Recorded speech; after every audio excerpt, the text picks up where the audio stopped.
Imagine walking into a stadium where every seat is occupied by someone trying to solve the same puzzle before you do. Some have satellite data, some have sell-side analysts, some have credit card receipts, option flow, supply chain checks, and models that react before a human finishes reading the headline. Every person in the stadium wants the same thing: buy the underpriced asset, sell the overpriced asset, and get paid before everyone else notices. Now imagine you point at one stock and say, "I think this is cheap." Eugene Fama's uncomfortable question is not whether you are smart, it is whether your thought is new. If the reason is public, plausible, and profitable, why is it not already in the price? That is the nerve center of the efficient market hypothesis. Not, markets are always right, not, bubbles cannot happen, not, nobody can ever beat the market. The sharper version is this: in a competitive market, obvious opportunities get competed away. Prices move like news because news is the thing nobody knew yesterday. Fama won the 2013 Nobel Prize, shared with Lars Hansen and Robert Shiller, for empirical analysis of asset prices. The pairing was almost theatrical. Fama showed why prices are very hard to predict over days or weeks. Shiller showed why markets can look wildly wrong over years. Hansen built statistical tools to test both claims without pretending the data are clean. It is the idea that made index funds intellectually respectable, turned alpha into a burden of proof, and forced every active investor to answer a brutally practical question: what exactly do you know that the market does not? Before Fama, investing had plenty of intelligence but not much discipline. Security analysts read annual reports. Chartists studied price patterns. Brokers sold stories. A stock that had gone up looked strong. A stock that had gone down looked weak. If the chart drew a head and shoulders pattern, a cup and handle pattern, or some other shape with an expensive-sounding name, people treated it like a clue left at a crime scene. The puzzle was simple. Did these clues work? It mattered because much of the investment industry quietly depended on the answer being yes.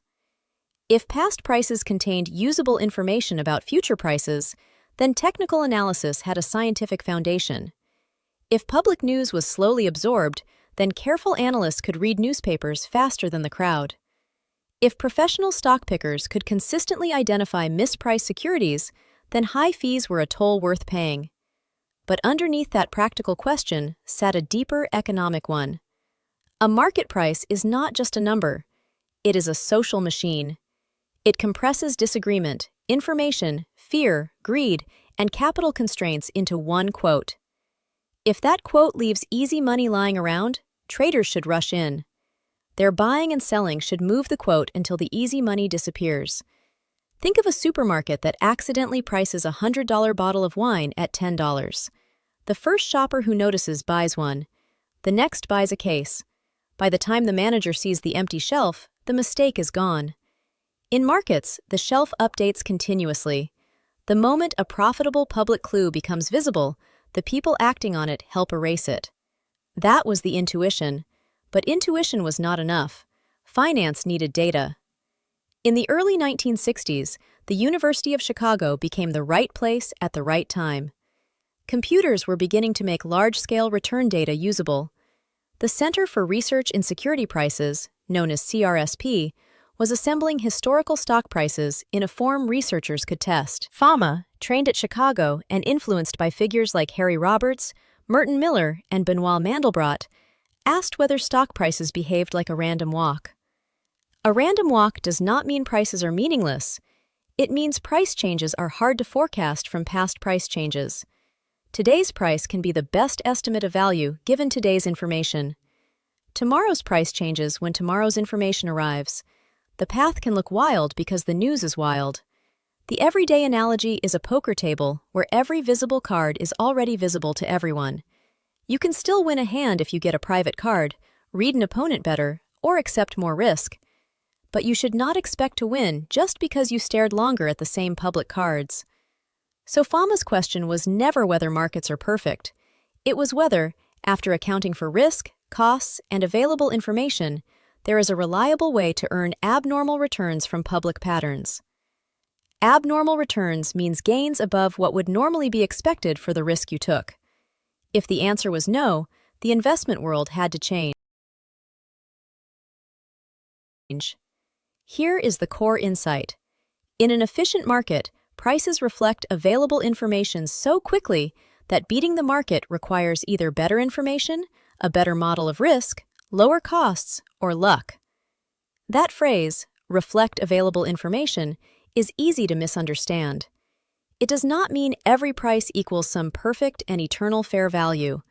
It means the price is hard to improve upon using the information set being tested. Fama's 1970 review gave finance a clean grammar for talking about this. Tests of market efficiency could be grouped by the information involved. Weak form efficiency asks whether past prices and returns help predict future returns. If a chart pattern is already visible to everyone, can it still make money? Semi-strong form efficiency asks whether public information, like earnings announcements, stock splits, dividend news, and macroeconomic headlines, gets incorporated into price quickly. Strong form efficiency asks whether even private information is already in price. That is the most extreme version. And the real world itself tells you why it cannot fully hold. Insider trading laws exist because private information can matter. The practical center of gravity is weak and semi-strong efficiency. Fama was not saying that no one with private information could make money. He was saying that public information is a hard edge to monetize because the competition to monetize it is fierce. Then there is the deeper complication. You cannot test market efficiency by itself. You always test it together with a model of what a normal return should be. This became known as the joint hypothesis problem. Suppose a group of stocks earns higher returns than expected. Is that inefficiency? Maybe. Or maybe those stocks are riskier in a way your model failed to capture. If value stocks beat growth stocks, are investors irrationally underpricing unloved companies? Or are value stocks exposed to worse economic conditions, so investors demand extra return for holding them? The data alone usually does not confess. This is why Fama's world is not a faith-based system. It is a courtroom. Every proposed strategy has to bring evidence. It must show that returns survive costs, taxes, risk adjustment, out-of-sample testing, capacity limits, and the ugly reality that many discoveries come from data mining. Data mining means searching through enough historical patterns until something appears to work by accident. A good metaphor is airport security. An efficient market is not a world with no contraband. It is a world with many scanners. The obvious stuff gets caught quickly. The more scanners you add, the less likely a simple trick survives. But the system is not all-seeing. It misses things. It creates delays. It can be overwhelmed. It can confuse a harmless object for a threat. Efficiency is not perfection. Efficiency is pressure. That pressure changed the burden of proof in investing. Before Fama, an active manager could say, "Trust my judgment." After Fama, the investor could say, "Show me the edge," after fees, after risk, after luck. That reversal was the revolution. Now watch how Fama made that intuition testable. The proof was not a single theorem. It was a body of empirical work that treated markets like something you could measure. The first strand was the random walk evidence.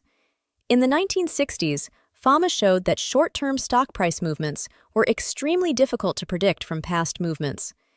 If yesterday's return reliably predicted tomorrow's return, then the market would have a memory traders could exploit. The evidence suggested that memory was weak. But the more powerful tool was the event study. This became one of the field's great microscopes. The logic is simple. If you want to know whether markets process information quickly, watch what happens around a dated event. A stock split is announced.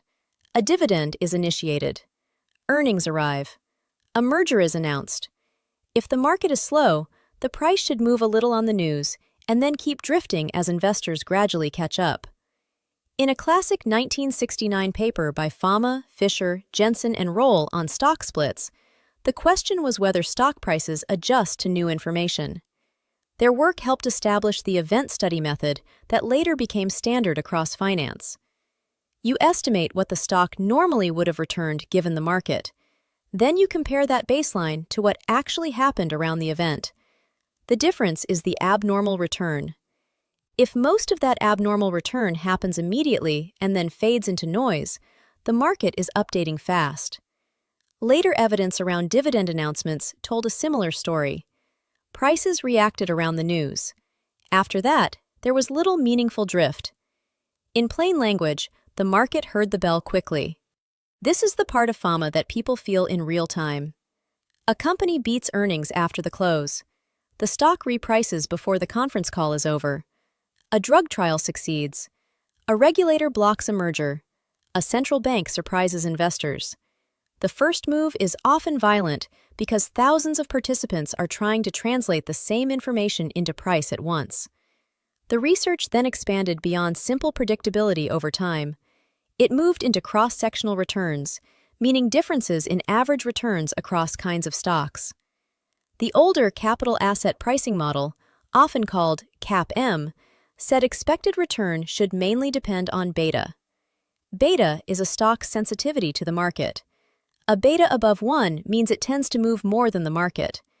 A beta below 1 means it tends to move less. Fama and Kenneth French later showed that size and book-to-market equity helped explain average returns better than beta alone. Book-to-market is a valuation measure that compares a firm's accounting value to its market price. Their work in 1992 and 1993 turned the market from a one-factor story into a multi-factor story. That might sound like a retreat from efficiency. Fama treated it as a refinement. If small stocks and value stocks earn higher returns, perhaps they are riskier in ways beta misses. Or perhaps prices are wrong. The joint hypothesis problem returns again. The honest response is to test, compare models, and stay humble.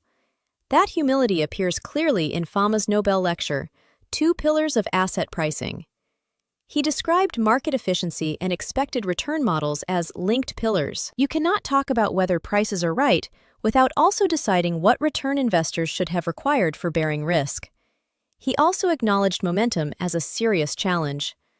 Momentum means stocks that have recently gone up often keep going up for a while, and recent losers often keep losing. That pattern does not sit comfortably inside many clean models. Still, the modern evidence keeps pressing on active management. Fama and French's 2010 paper on mutual fund returns found that most fund performance looks like luck after adjusting for common risk factors.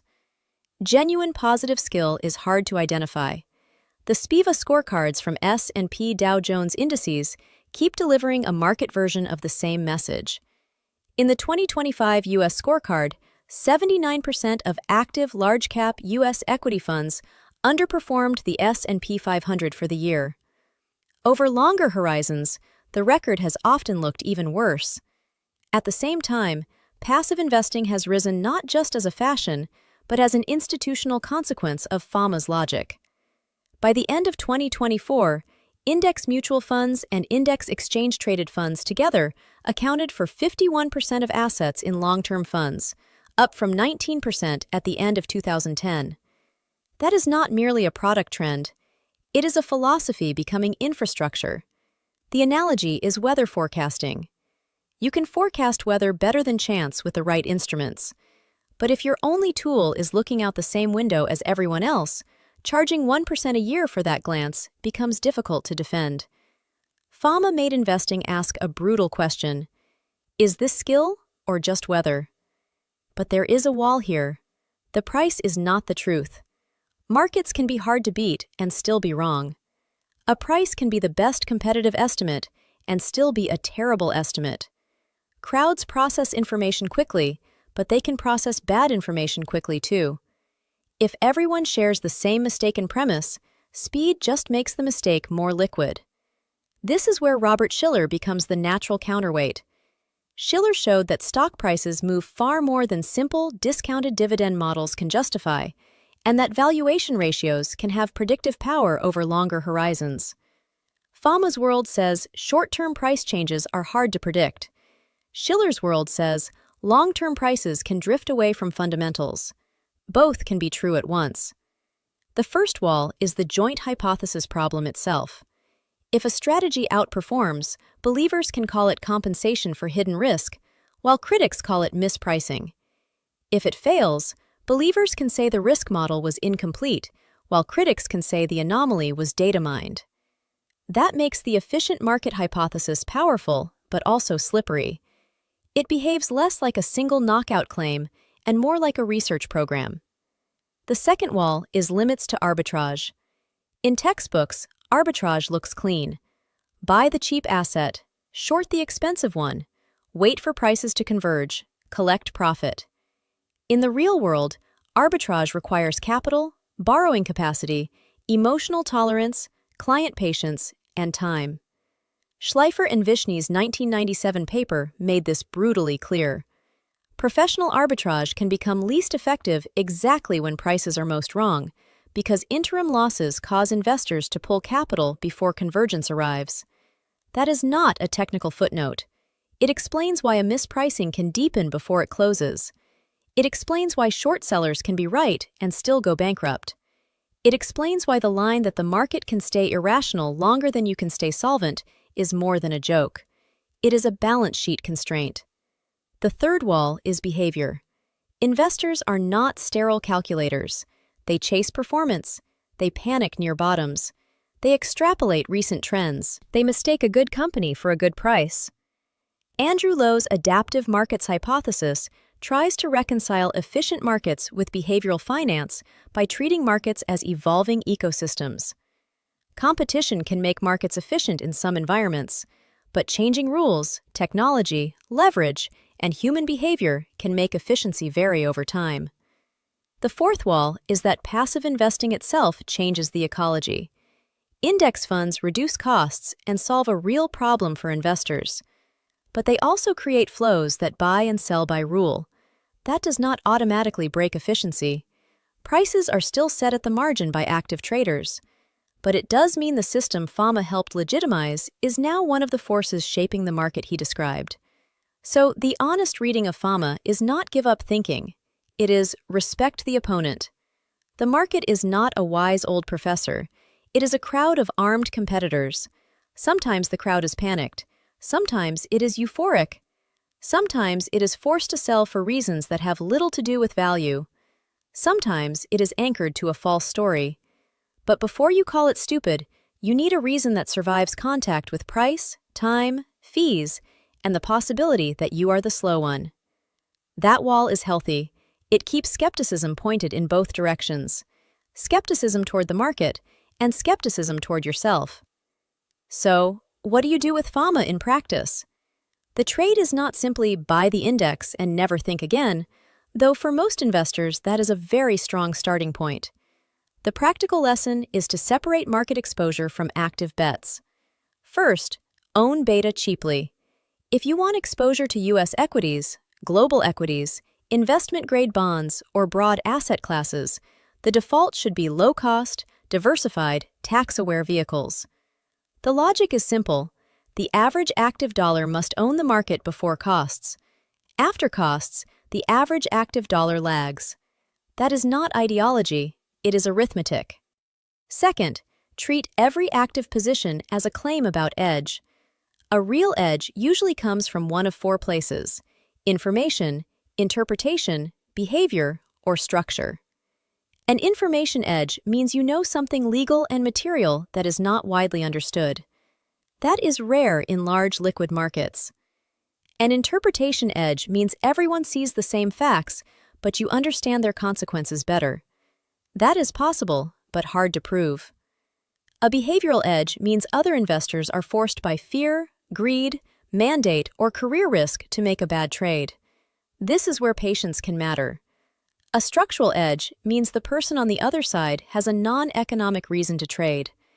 Maybe it is index inclusion, maybe forced liquidation, maybe regulatory pressure, maybe tax constraints, maybe balance sheet limits. Third, measure active performance against the right model. If a manager buys cheap, small, profitable companies, do not call the whole return alpha.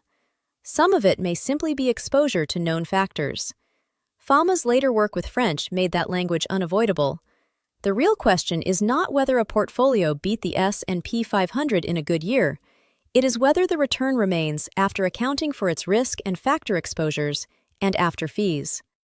Fourth, respect horizon. Fama's strongest evidence is about short-run unpredictability and rapid adjustment to public information. That does not imply long-term valuation is useless. A valuation signal can be weak from month to month and still matter over 5 to 10 years. The mistake is turning a slow signal into a fast trading rule. Fifth, use humility as a position sizing tool. If your thesis depends on the market being obviously stupid, size it as if you might be missing something. If your thesis depends on convergence, ask whether you can survive the path. If your thesis depends on an anomaly, ask whether it has already been arbitraged away, crowded, taxed, or mined out of the historical data. Fama's idea matters beyond portfolios too. A public company should assume that credible information will be capitalized quickly. A regulator should understand that disclosure rules shape price discovery. A founder should remember that raising capital in public markets means selling into a machine that updates continuously. For an individual investor, the deepest application is psychological. Fama gives you permission not to play games where you have no edge. You do not have to read every earnings call. You do not have to chase every hot manager. You do not have to confuse activity with intelligence. You can let the market work for you as a low-cost ownership machine and reserve active effort for places where you can actually name an advantage. The best Fama investor is not passive because they are lazy. They are passive where they are honest and active only where they are dangerous. That is the trade. Fama's lesson is that a price is not truth, but it is a very tough opponent. Before you try to beat it, know what you know, why others missed it, and how long you can survive being early.